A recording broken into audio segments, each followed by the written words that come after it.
আরবের তাবুক শহরে একটি গোত্র বসবাস করত। সেই গোত্রের সর্দার ছিল একজন মূর্তি পূজারক, যে ইসলাম ধর্মকে ঘৃণা করত। তার দরবারে একজন গণক ছিল। একদিন গণক সর্দারকে হজরত আলী রদিয়াল্লাহু তাআলা আনহু সম্পর্কে বলল, আমি শুনেছি আলী রদিয়াল্লাহু তাআলা আনহু একজন বড় পালোয়ান এবং অত্যন্ত শক্তিশালী। সর্দার বলল, যদি আলী পালোয়ান হয় তাহলে তাকে পালোয়ান দিয়েই প্রতিহত করতে হবে। সে তার লোককে আদেশ দিল, রাজ্যের সবথেকে বড় পালোয়ানদের ডেকে আনো, আমি তাদের মধ্যে কুস্তি লড়াই করাবো এবং শেষ পর্যন্ত যে জিতবে তার সাথে আলীর কুস্তি হবে। পরদিন রাজ্যের ময়দানে সব কুস্তিগির একত্রিত হলো।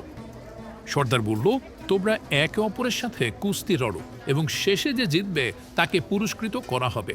কুস্তি শুরু হলো এবং শেষ পর্যন্ত একজন পালোয়ান জিতল। তার নাম ছিল ফাত্তা। সর্দার তাকে বলল, তুমি ক্লান্ত, তাই কয়েকদিন বিশ্রাম দাও, তারপর আমি তোমাকে পুরস্কার দেব। ফাত্তা বিশ্রাম নিতে চলে গেল। কিছুদিন পর সর্দার ফাত্তাকে ডেকে বলল, আমি তোমাকে এত টাকা খরচ করে এনেছি, এর উদ্দেশ্য জানো কি? ফাত্তা বলল, না, আমি জানি না। সর্দার বলল, আমি একজনকে ঘৃণা করি, তার নাম আলী রাদিয়াল্লাহু তাআলা আনহু। তুমি তার সাথে লড়াই করে তাকে হত্যা করবে। যদি তুমি সফল হও তাহলে আমি তোমাকে আমার মেয়ের সাথে বিয়ে দেব এবং রাজ্যের অর্ধেক অংশ দান করব। ফাত্তা পালোয়ান এই মিশন নিয়ে মদিনার উদ্দেশ্যে রওনা হলো। মদিনার সীমানায় পৌঁছে তারা রাত কাটালো। ভোরে ফজরের সময় তারা দেখল একজন যুবক রাস্তা দিয়ে যাচ্ছে, তার হাতে বেলচা ও রাম্বা। ফাত্তার সঙ্গীরা বলল, চলো তাকে জিজ্ঞেস করি আলী রাদিয়াল্লাহু তাআলা আনহু কোথায় আছেন।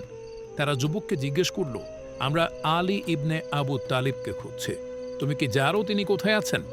যুবক বলল, আলীর সাথে তোমাদের কি কাজ? ফাত্তা বলল, আমরা তার সাথে কুস্তি লড়তে যাই।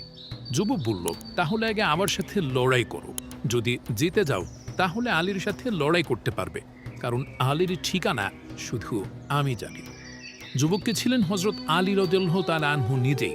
ফাত্তা পালোয়ান তাকে চিনতে পারেনি। আলী বললেন, তুমি তলোয়ার দিয়ে লড়ো, আমি বেলচা দিয়ে লড়ব। ফাত্তা আঘাত করতে লাগলো, কিন্তু আলী সব আঘাত ঠেকিয়ে দিলেন।